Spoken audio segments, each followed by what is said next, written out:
Thank you all for being on time. In the interest of your lunch break or your whatever you're doing right now, we welcome you.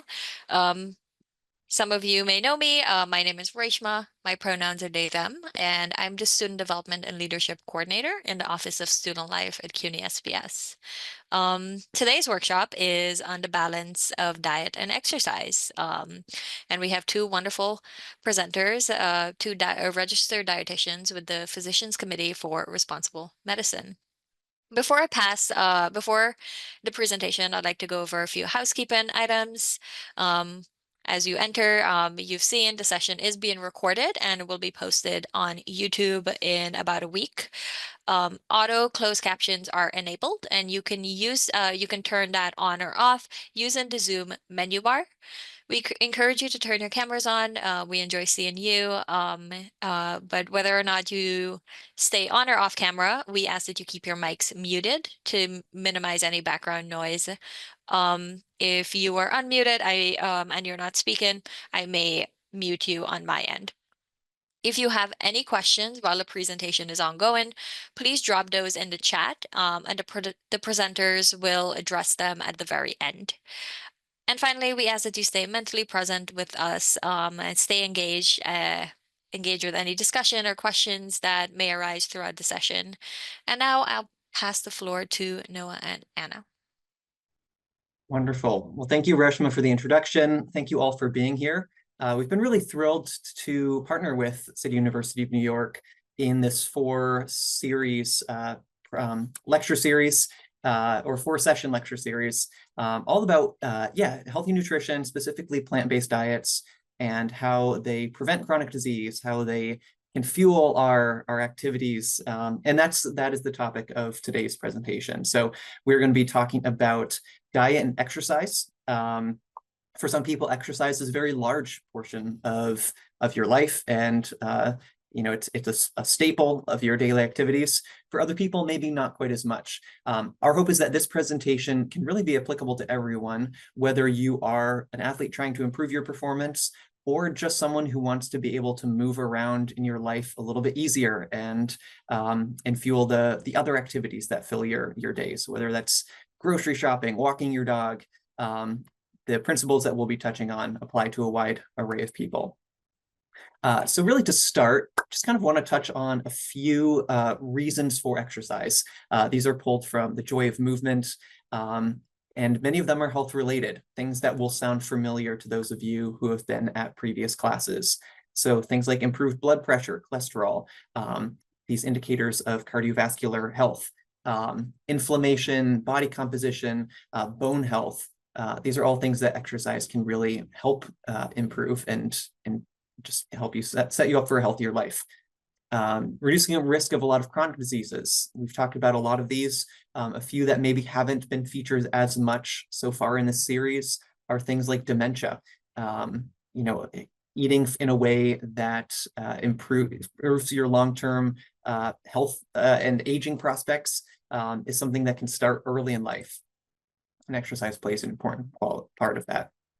Improve sleep quality, enjoying your daily activities. These are more near-term benefits, as are these changes in our brain chemistry. Exercising regularly gives us hope, reasons to be resilient and receptive to joy, as McGonagall talks about, and just being able to connect to joy and meaning. So many reasons to exercise, and we'll get into sort of the details of how all of this works as we proceed. So I'm going to turn it over to Anna to get into some of the next topic. All right, cool. Thank you, Noah. Good to see you all here. Thanks so much for joining. And I didn't see on that list, Noah, burning calories as a reason to exercise.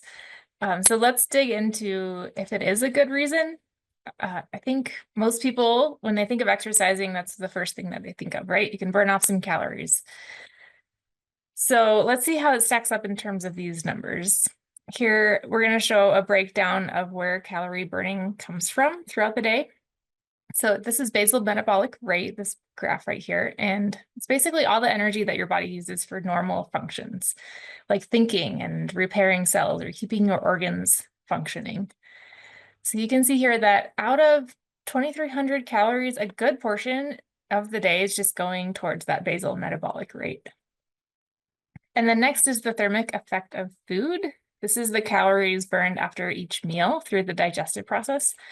We also spend calories throughout the day on just normal activities like washing the dishes, carrying our groceries to the house. And so that's another small percentage of the day's total. And then lastly, there's exercise. So in reality, just a few hundred calories typically out of several thousand get spent on exercise, like formal exercise. So here's another way to break it down. The main point here being that the majority of our calories are spent on our basal metabolic rate, just keeping the body functioning. And only about 10% will be burned through going on a run or playing tennis, whatever it is that you want to do. There's tons of benefits to exercising, but essentially burning calories is not really a big part of it. So here's a little more detail if you want the numbers on how many calories we'd actually burn through exercising. So on an elliptical machine, about 365 calories in an hour. Golf is kind of similar. Running is double that for an hour, though you'd be running for that whole hour. Walking, we're back down to about 300 calories. Biking, about the same. And hiking, about 435 calories if you do it for an hour. And of course, this is going to change based on the intensity of the activity that you're doing. If you're hiking up at elevation, if you're going up and down, or if you're just flat. So take this all with a grain of salt. And this is also based off of a 160-pound individual.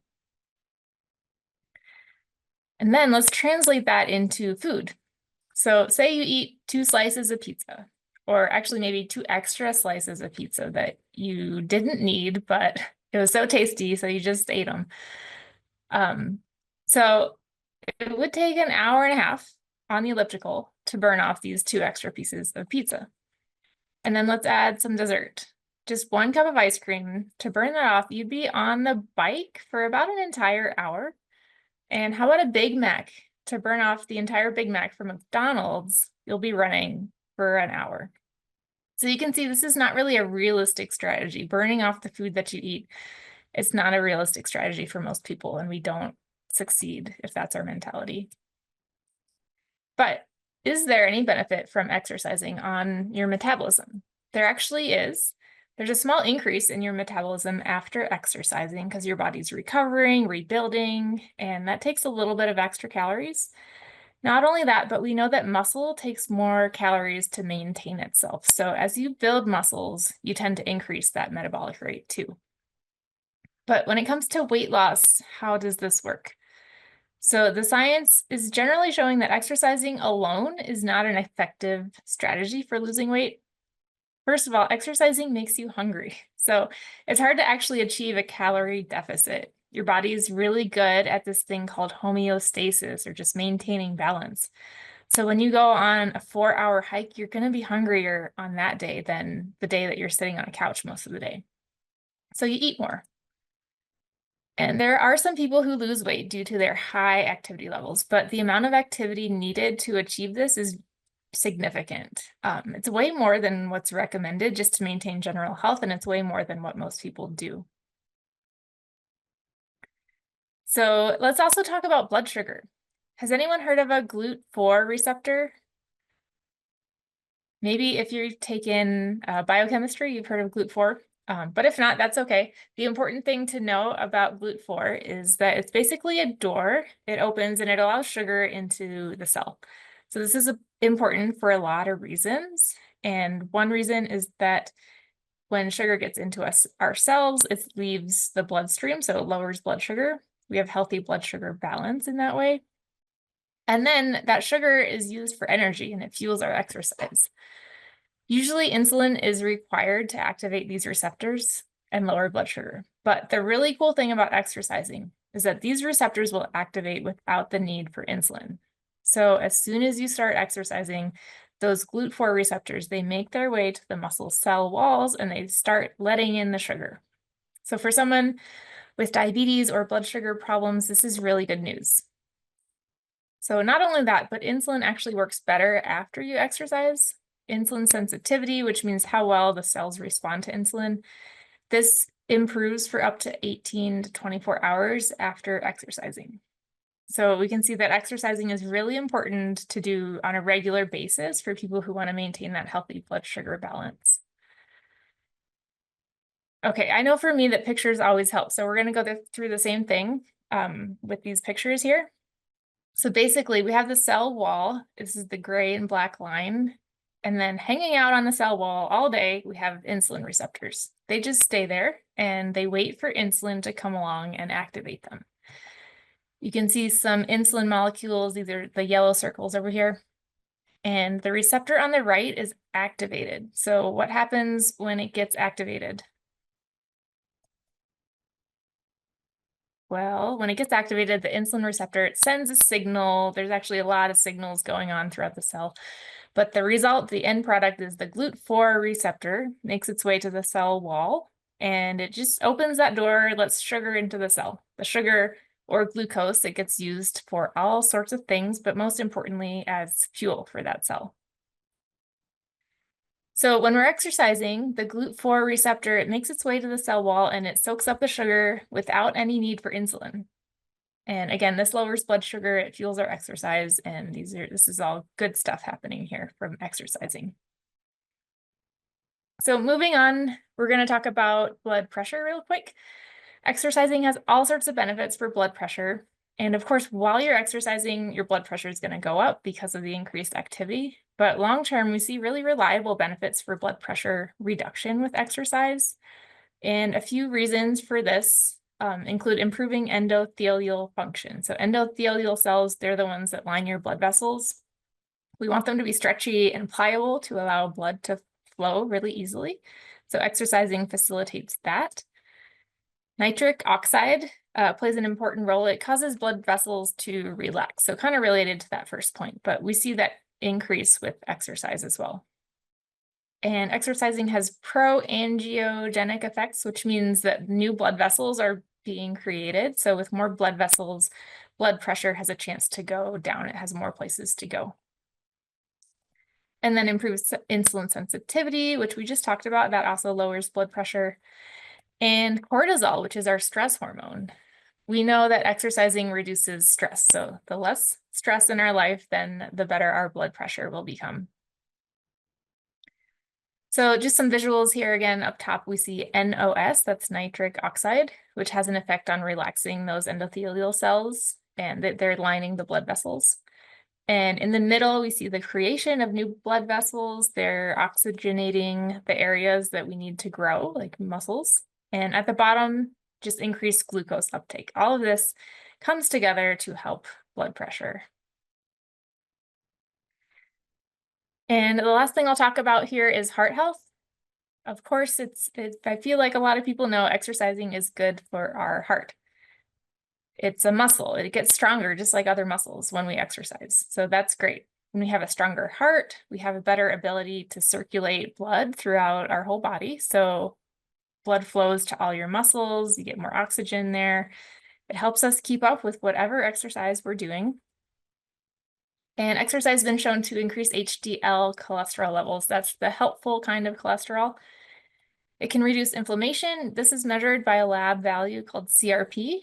And so that means blood flows easier throughout your vessels if you have less inflammation. And we've already talked about reducing blood pressure, which is also another great thing for your heart. Okay, with all these benefits to exercising, those who exercise, they must be in perfect health, right? What do you think?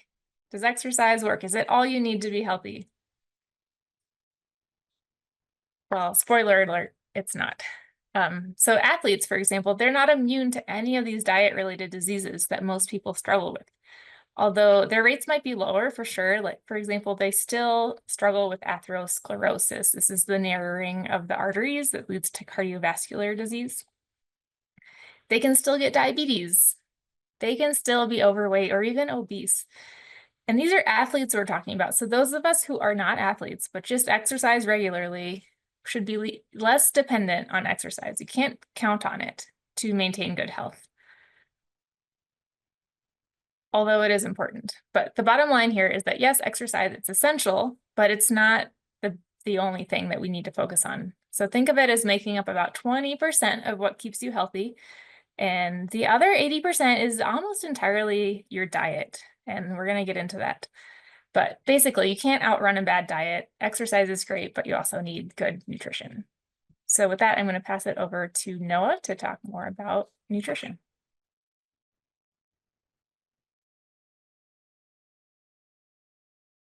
You're still on mute, Noah. Thank you. Thank you. Great. So yeah, as Anna said, we're going to talk a little bit about how you actually go about eating healthfully for just overall health, particularly if you, with an eye towards fueling exercise and being able to live an active lifestyle. So hopefully this will be mostly review from either things that you've known from before, or if you've come to some of our other presentations, this should look familiar. But just want to review that there are 3 macronutrients. These are the big sort of components of food that give us the energy and the structure that we need for a healthy life. So all 3 are important. All carbohydrates, fat, and protein each have their own roles. And you need all of them, but they function in different ways. And so the ways that they function is kind of important to keep in mind, especially for exercise. So we're going to use the metaphor of a fire, a campfire, kind of like the image that we're seeing. So the first macronutrient that we're going to talk about are carbohydrates. And you can think of these as fast energy. So these are the pieces of split wood that you would put on the fire to actually produce a lot of heat. They burn really well. They are the primary source of energy for the operation for the fire. Next, we have lipids or fat. Those 2 terms are used pretty interchangeably. You can think of these as slow energy. So you might have a pile of larger logs sitting to the side. You could burn them, but they won't burn quite as quickly or as easily as a nice dry split piece of wood. And last, we have protein. So protein, you can think of this as a wooden bench sitting next to the fire. You actually could burn the bench, but it wouldn't burn very cleanly. It's been sitting out in the rain for year after year. Protein is really best used for structural purposes. So we're going to leave that bench on the side, sit on it, maybe put our sort of other, it's for a structural purpose. And then just as a review, each macronutrient contains a consistent number of calories per gram. So carbohydrates and protein both have 4 calories in every gram, and 1 gram of fat or lipid would include 9 calories. So when we think about the power plate, these 4 food groups that a healthy diet is based off of, we're going to find carbohydrates, fats or lipids, and protein to some degree in every category. And so we'll get a little bit more into that as we go through each macronutrient specifically. Starting with carbohydrates. So carbohydrates are eaten through food, they're digested and absorbed, processed by the liver, and then stored either in the liver or in the muscle, or used by the muscle, or it can be stored as fat. So carbohydrates, they are the preferred energy source for muscles, as well as for your brain. Muscles include things like your heart, and they are a really handy source of fast energy. So if you're walking, running, if you're keeping your heart beating, your brain uses it as well. All of these functions and these organs rely on carbohydrates. So once you absorb carbohydrates, they're absorbed. Once you have absorbed them, they're used by many different cells for energy, like the heart and the brain and muscles, as we talked about. If you have excess glucose, if you eat more than your body needs at any given moment, which is pretty common, that's kind of how most of us live our lives, you can store that excess glucose. So you can store it as something called glycogen in the muscles or in the liver. You can only keep about between 1,600 and 2,000 calories worth of glycogen on hand in storage. So it's not a great way to store energy long term, but it is, again, because your body is using it as fast energy, You probably have heard of a consequence of burning through all of that glycogen if you've heard of hitting the wall. So someone running a marathon, if they're not taking in extra energy as they're running around mile 20, probably will experience this sudden fatigue of just having no energy left. And that's because they've burned through all of the carbohydrates that they have in storage. Now, if you've filled up all of your glycogen stores, you can also store extra carbohydrates as fat, which is much better for long-term storage. All right, so just want to talk very briefly about what happens when you consume carbohydrates. So they're digested and absorbed in the small intestine. They move into the bloodstream. And this is what a graph that you'll see when people are talking about diabetes. So when you first have a meal, your blood sugar does go up. That's a natural thing to happen. But the size of the spike depends on the type of carbohydrates and some other factors, like if you have diabetes. So you don't want a particularly high spike because too much glucose in your blood can just be harmful to various cells and organs. So this is where the type of carbohydrate matters. So if you can choose complex carbohydrates or whole foods, things like whole grain products, you're going to have a lower spike in your blood sugar. Whereas if you choose simple or refined carbohydrates, you're going to have a higher spike. And in the long run, that's going to be less healthful for you. Now, it's not so simple that complex carbohydrates are always better, especially when it comes to exercise. It's kind of the, if you are exercising this, there's a little bit of nuance that I want to touch on here. So here you're seeing the two different forms. Complex carbohydrates are these long chains, and simple carbs are just usually one or two much easier to digest molecules. So complex carbs generally a more favorable. That's generally what people tell you should eat more of. This includes foods like brown rice, starchy vegetables, fruits, rice cakes, whole wheat pasta, whole grain bread. Whereas simple carbohydrates, you would find those in things like white bread, energy drinks, sugar sweetened beverages, sweetened baked goods, candy. So there's a few different ways I think that are helpful to think about and classify these two different types of carbohydrates. So the complex, these are going to be your everyday carbs. Eating these regularly in the long run have a lot of health benefits, in part because they release glucose slowly and really evenly. They also tend to be high in fiber, as well as protein, vitamins, and minerals that are all beneficial for recovery, for example, after doing something athletic, or even just for daily maintenance. That fiber is particularly important because it's lower in calories and it increases feelings of satiety, so you don't end up overeating. And between the fiber and other components in complex carbohydrates, we see a lot of great benefits for gut health, as well as for cholesterol, lowering your cholesterol, benefiting your heart, and maintaining a healthy weight. Whereas simple carbs, we can think of these as something of performance carbohydrates that you would only want to use when you are needing to release energy quickly. This is because they break down very rapidly. And because they're low in fiber that would otherwise move very slowly through your digestive system. So if you're about to go for a run, you don't want all sorts of extra fiber taking its sweet time moving through your digestive system. You want something a little bit simpler and easier to digest, just the things that you need for that athletic event.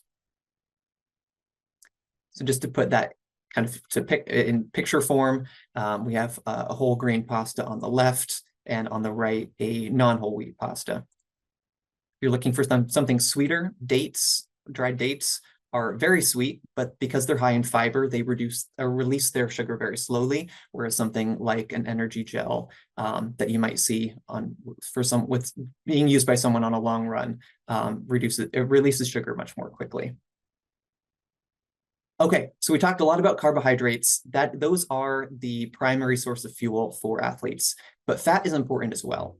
So this image that we're seeing here is a fat cell. Everyone has them. It's the way that you store excess energy. It's a really efficient way that your body keeps a storage, a reserve of energy that it can use, even if it can only be used slowly. And there's actually no limit to how much fat you can store. This is why some people just an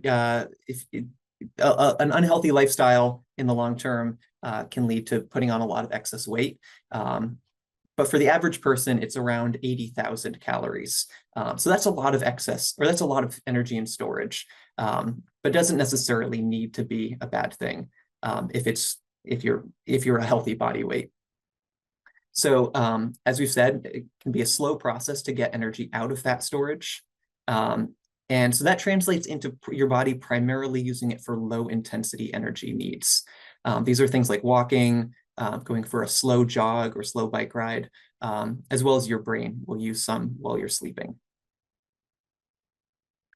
Now, the location of where you store your fat really matters, and this is where exercise comes back around. So there are two different locations, and we name the fat differently based on where it is. So visceral fat, this is the problematic fat. It's linked to a variety of negative health outcomes like metabolic disease, think type 2 diabetes, as well as liver disease and cancer. And you can see where that yellow is it's surrounding all of the internal organs. And that's really not where you want to store your fat. Meanwhile, subcutaneous fat, which you would store more around the outside of your body, isn't necessarily as harmful, and is the much better place to have fat stored. So there are a number of lifestyle and some genetic factors that influence where that fat is stored. So the first one is diet. High intakes of really fatty foods and consistently eating refined carbohydrates can lead to storing fat more as visceral fat. Lack of exercise also causes visceral fat. Alcohol consumption and chronic stress. So I want to touch again also on the difference between where our fat is coming from. So in the case of animal fat, we often see that it contains much more saturated fat than a plant-based food would have. So saturated fat has multiple negative health consequences, including on our athletic performance.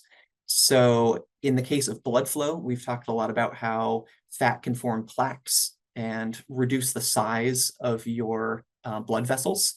But your body is also responding to stress or to exercise and your lifestyle, and can actually create new blood vessels. And animal fat actually reduces angiogenesis, or the ability of your body to produce new blood vessels where they're needed. They also are have negative consequences for gut health, for inflammation. It can degrade cartilage, increases the risk of injury. And then the last one is this thing called mitochondrial dysfunction. So if you remember back to intro bio, you might have talked about these powerhouses of the cell. Mitochondria are really where you take the raw materials, the glucose and other things that you're eating, and turn it into energy that your cells can actually use. So if you have more mitochondria in a cell, you're going to be more efficient at producing energy. If those mitochondria are working well, you're going to be efficient at producing energy. And animal fat, we have seen through multiple studies, reduces the energy production of of mitochondria, also harms the insulin sensitivity and ability to respond to or to recover from exercise by clearing out the harmful byproducts. Plant fat, on the other hand, tends to be much higher in unsaturated fat. It doesn't contain nearly as much of the harmful saturated fat. And this has several important benefits. So it improves cholesterol and cardiovascular health. Eating plant foods that have a natural amount and type of fat helps with vitamin absorption. They tend to be anti-inflammatory. Unsaturated fats are also the category in which we find omega-3 fatty acids. These are anti-inflammatory and structural types of fat that your body really needs and thrives on. We also see benefits for gut health. And just a note that fat from grain and vegetables is the most beneficial. So in this picture here, you see all sorts of a wide array of vegetables and fruits. Eating whole foods, and especially focusing on grains and vegetables, provide a fantastically balanced amount of fat and give you a lot of benefits, both from the fat itself, but also the other great compounds, antioxidants and fiber and healthy carbohydrates that are coming with those same foods. All right, and the last macronutrient we're going to touch on, or that we're going to cover, is protein. So as we've said, it can be used for energy, but is really best used for structural purposes. So the image that you're seeing here is the progression of what happens when you use a muscle, when you exercise. So before, you've got this sort of whole undisrupted muscle fiber. As you use it, you will cause some damage, healthy damage, to muscle fibers, and your body responds. They send cells that, or they respond in a way that repairs that damage, and that repair process requires protein. So having adequate protein in your diet is necessary for not just recovery, but actually building muscle, being stronger for the next time that you need to use it. Yet recovering after exercise also helps prevent injury. Your immune system relies on adequate protein, as does your brain. There's also benefits of eating a diet that contains adequate protein, in feeling satiated. A meal with adequate protein will leave you feeling happier with, or more satiated for longer than if there was no protein in it, along with stabilizing your blood sugar after a meal. Of course, there's always the question when we're talking about protein and plant-based diets is, where does it come from? Can you get enough of it on a plant-based diet? And the fact of the matter is that there is some protein found in all food groups. So it's found in fruit, in the vegetables. You see even more of it found in grains, and protein and legumes in particular are very high in plant-based protein. So we're going to touch a little bit on what this protein actually is, just so you kind of have a sense of how it's working. What it is and its function are pretty closely tied together. So proteins are molecules that are made up of these building blocks that we call amino acids. Now, some of this is maybe a little bit in the weeds for what most people need to know, but there are 20 total amino acids, and 11 of them are non-essential, meaning your body can make them on its own, whereas the other 9 are what we call essential. And those 9 essential amino acids have to come from food. Now, because of that requirement to consume them, they tend to be the amino acids that we talk most about. So just kind of maybe if people have access to the chat, I would love to hear or have some guesses on where you think essential amino acids come from. Now, the options are that they're found in the soil, that they are only synthesized by plants, that they're synthesized by both plants and animals, or that they are only synthesized by animals. So if anyone has a thought or a guess, feel free to put it in the chat. Could also come off mute and let us know what you think.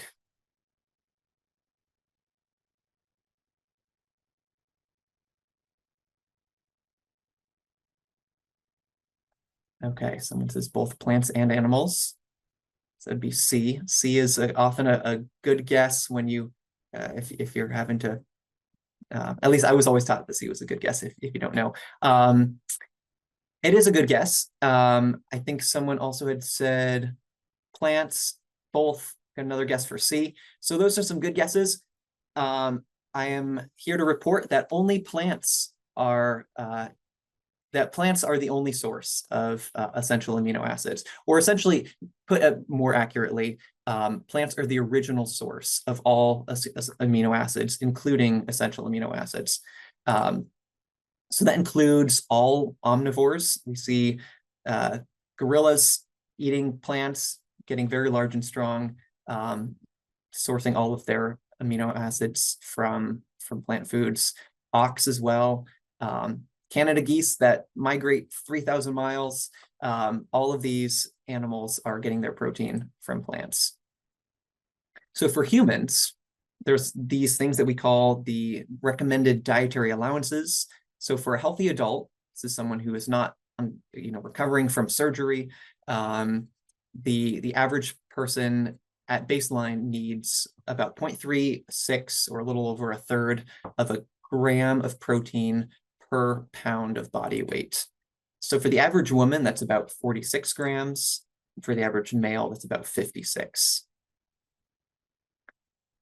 So, okay, that's baseline. Athletes might need a little bit more. So let's go over a few of the foods that have protein in them in the plant category. This is a fun little exercise. So if you were to eat an entire day's worth of calories, 2,000 calories, just from broccoli, you'd end up with 146 grams of protein. That's about 3 times as much as you actually need. Lentils, even higher, 157 grams. Corn, 79 grams. Oatmeal, 62 grams. All of these still pretty easily clearing the baseline requirements. Even things like carrots and blueberries, brown rice, and skinless potatoes all have a surprising amount of protein. So if we're thinking about percentages, the average person needs about 10 to 15% of calories coming from protein, or that's usually a range to shoot for. So looking at the percentages for the different food categories, it's almost going to be impossible to not hit that 10 to 15%. The lowest vegetables, grains are right at the low end. Fruits do dip a little bit beneath, but include some legumes in there, and you are very easily on your way to getting a substantial amount of protein. The other important thing to look at in this graph is the other things that come with that protein. So in the case of fruits, vegetables, grains, legumes, nuts, and seeds, they're free of cholesterol. Pretty much all of them are low fat, and all of them contain fiber. Whereas all of the animal sourced foods they're not low fat. They have those negative consequences of animal fat that we talked about. They contain cholesterol, and they lack any dietary fiber. So I just want to give you kind of a day's worth of plant-based meals, and just so you can kind of visualize what this might look like. So for breakfast, we'll have a sort of simple bowl of oatmeal. For lunch, a salad with some sweet potato, some maybe black beans with some spices. I would personally throw a little bit of salsa on a meal like this, with some corn and an apple. For dinner, some whole wheat pasta, some sliced mushrooms with red sauce, some green peas, and then some snacks throughout the day. An orange, little handful of an ounce of almonds, and then some hummus with whole wheat crackers and broccoli. So pretty normal looking day. I hope that looks the same to you. But just in this simple meal plan, we see not even 2,000 calories. And in this layout here, this meal plan, we see that it totals up to 67 grams, and that the percentage of calories coming from protein is 12.5%. So really right on track. So the question is then, what about a high protein diet? This is kind of one of these buzzwords or popular ways of eating that you might have come across on social media or elsewhere. The downsides is that they often rely on animal products. So you get the protein you're looking for, probably a lot more of it than you actually need, but there are downsides because of the package that they come in. So animal products are not just protein, but they also contain a lot of fat. They notably saturated fat, and they lack any fiber. So some of the risks of a high animal protein diet include things that we've talked about. So slow mitochondria energy production, high inflammation, kidney and liver disorders, a risk of cancer, heart disease. Notably, though, plant-based diets, and this has been verified multiple times over, especially by recent studies, can provide you not only abundant protein, but also avoid all of these risks. So a few high protein plant foods, any soy-based product, whether that be soy milk, tofu, tempeh, small amounts of nuts and seeds, but beans really, especially whole beans as well as grains. I think we're seeing here some like tricolored quinoa are excellent sources of plant-based protein. And with that, I will pass it back over to Anna. Right, thanks, Noah. So we were talking about high protein diets, and kind of the opposite side of that same coin is a low carb diet, because when you increase one thing, you're naturally going to reduce the other thing. So let's talk about low carb in a little more detail. Low carb diets, they're well known for quick weight loss, and this can easily be mistaken for meaning they're healthy, but they are not, in fact, healthy, especially when it comes to athletics and exercising. Carbohydrates are the main fuel for our brains, our organs, our muscles. So athletes really thrive off of carbohydrates. They're essential, as Noah has very well described. So the research does show some negative impacts of low carb diets for athletes, including, for example, lower iron levels, compromised immune function, compromised stress response. And since you're essentially depriving your muscles of their favorite way to get energy, it can lead to impaired athletic performance, just low energy levels. Low carb diets, they're often deficient in fiber, and this can lead to microbiome or reduced diversity in your gut with all those healthy, friendly bacteria. And we tend to think of protein as the main nutrient we need for building muscles, and it is important, but muscles are largely made up of glycogen, that's the carbohydrate storage. And so we do need those carbs for muscle building as well. And there's a few other ways that an athlete's diet can be compromised through poor nutrition, and mainly not eating enough. So I said earlier that it's hard to outrun a high calorie diet, but in some cases, people are exercising a ton, and for whatever reason, they're not meeting their calorie needs, and that can be a problem. So we have this condition, it's called relative energy deficiency in sport. It's a condition related to just low calories in an athlete's diet.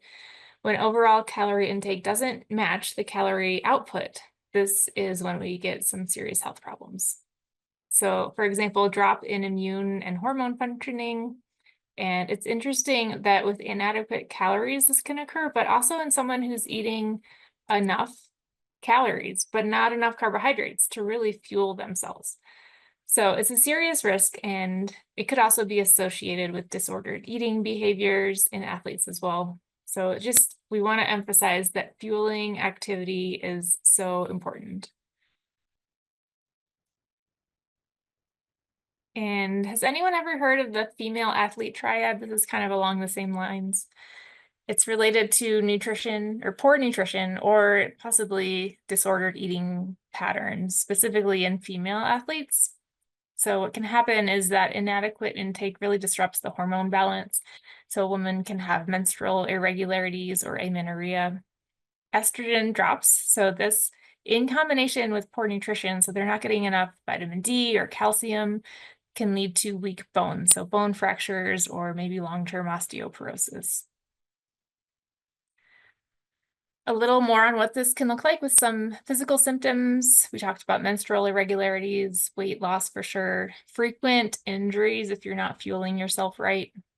And behaviorally, we see this with disordered eating, possibly in combination with excessive exercise. And then psychologically, there could be preoccupation with food or body image, along with mood shifts or mental health problems. All of this is just to say fueling exercise is very important. And if we're depriving the body of the nutrients that it needs to do this hard work, it can really lead to some long-term health outcomes that we don't want to see. But I'll end with a little bit of good news before handing it back over to Noah. So just to summarize, we do want to fuel the body with everything it needs to be active. Nutrition is probably one of the most important aspects of health and can really be an asset for athletic performance.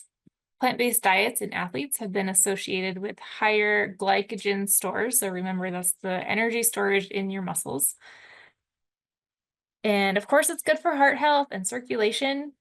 Being at a leaner body mass is an advantage for most athletes, and people following a plant-based diet tend to have better tissue oxygenation, meaning your muscles get more oxygen more easily. This means they can work harder. And then overall reduction in inflammation, that's key because exercise does cause some inflammation, and being able to repair that, counteract it through diet will improve recovery times. Okay, back over to you, Noah, to wrap it up for us.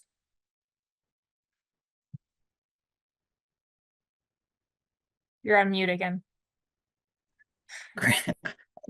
Sorry about that.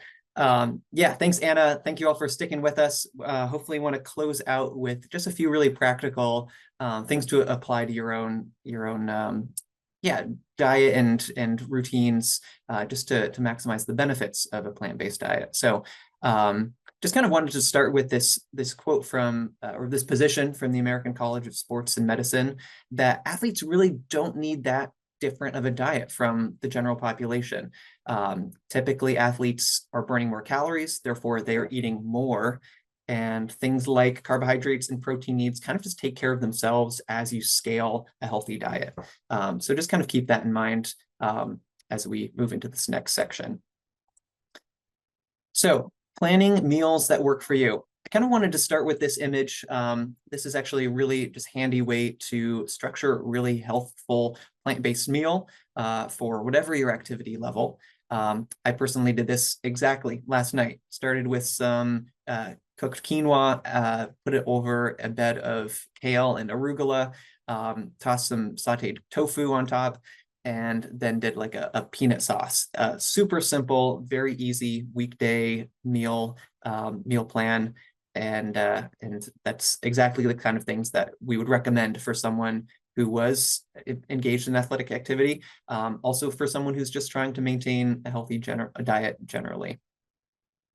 So just going to fill in this image here with a few different ideas, whether that's a smoothie or porridge for breakfast, kind of a more salad or bootable based lunch, or especially as the weather gets colder, a loaded sweet potato with chickpeas and some warming spices. It just sounds like a really appealing option, both nutritionally and flavor-wise.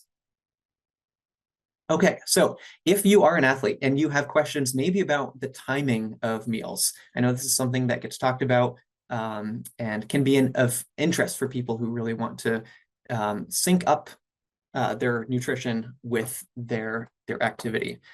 So this has a little bit of focus on aerobic exercise, so something like running or biking. But 24 hours before, you want to be favoring foods that are high in carbohydrates. That's really the emphasis here.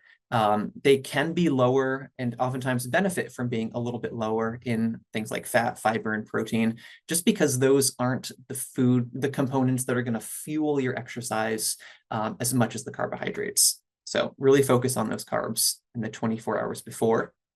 30 to 90 minutes, we're going to stick on the carbohydrate train. A light meal or snack like a banana or bagel or energy bar are all great options for topping off your energy reserves just before you begin.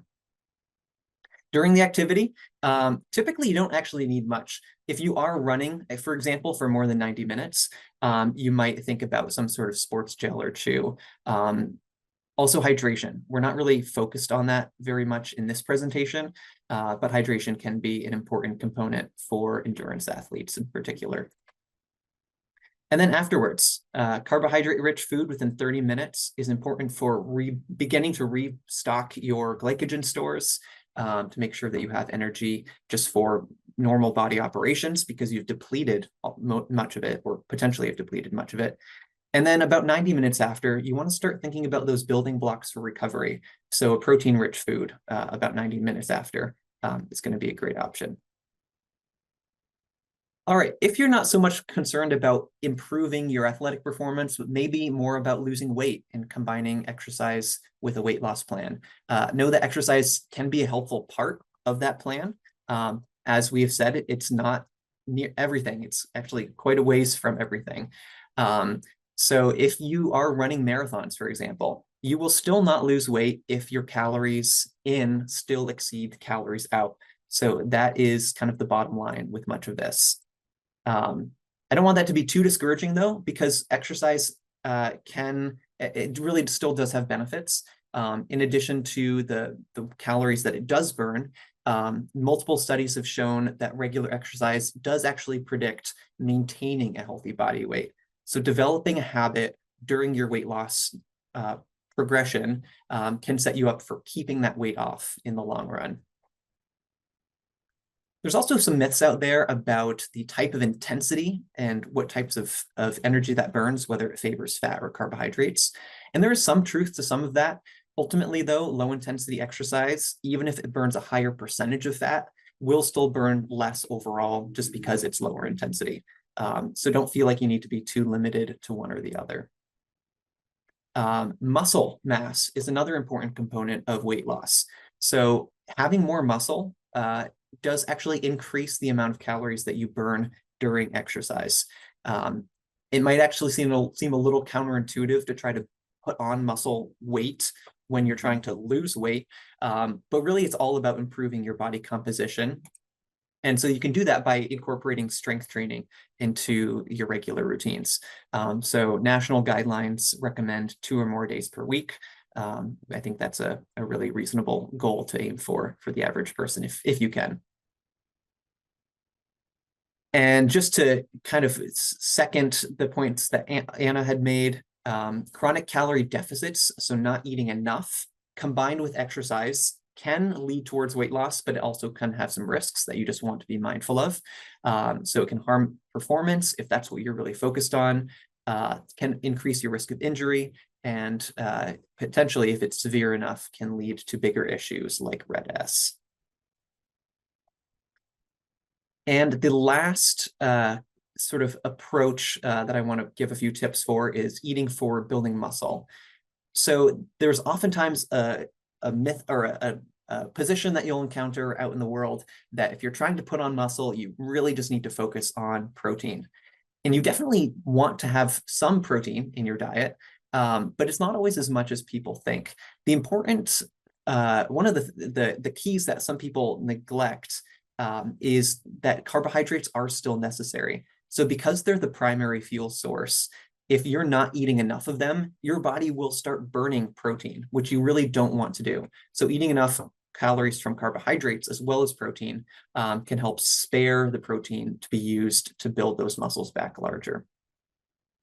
So if you're trying to do this, top some salads with all sorts of beans, whether that's chickpeas, kidney beans, black beans, Great Northern, non-dairy milks, particularly soy milk, and things like tofu work great in smoothies to boost the protein. You can use tempeh, veggie burgers, these sort of more discrete protein heavy plant foods to add to meals to just boost the nutritional well-roundedness of them. And then depending on how much you really actually need, a piece that you can add, it should not be the cornerstone of your protein intake, but nutrition bars and protein powders can have some benefits and contribute towards a well-balanced diet based on if you have a particular need for that. So I hope all of this has been helpful. We're really glad to have been able to present on it, and we would love to take any questions that have come up.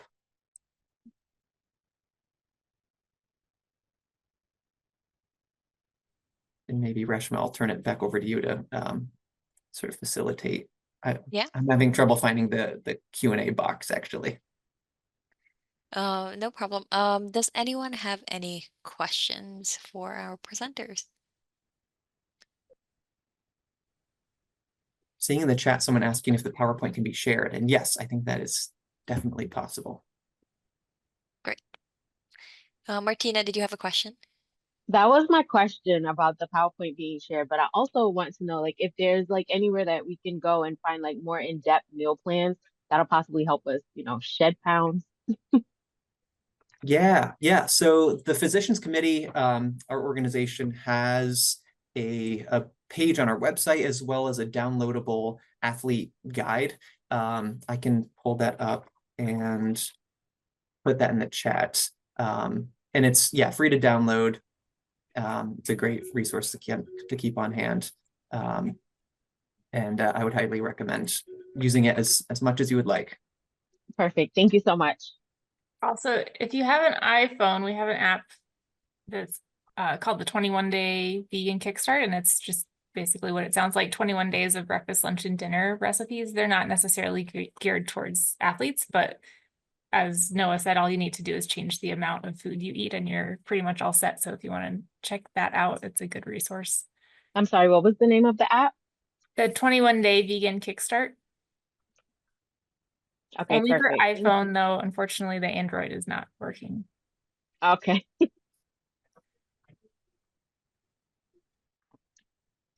Anyone else? Kelly, I see you're unmuted, but I'm not sure if you have a question.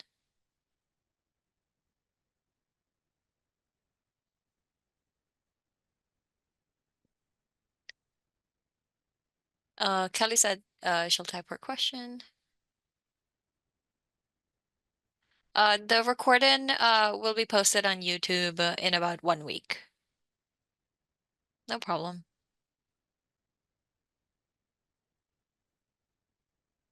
Thanks, Michelle, for the feedback. Glad to hear it was helpful. Yeah. Well, if we have no more questions, thank you so much, Noah and Anna, for today's workshop. And of course, a big thanks to the Physicians Committee for Responsible Medicine for the entire Pathways to a Health series. We truly appreciate the time and effort your team dedicated to educating our students, and also myself, on these important health-related topics. And thank you to our attendees, whether you came to one or more than one sessions. We appreciate the time and effort that you took to be here. I hope you all have a great Friday, upcoming weekend, and a great holidays. Stay warm, everyone. Thank you again. Bye. Thank you all so Thank you much. all.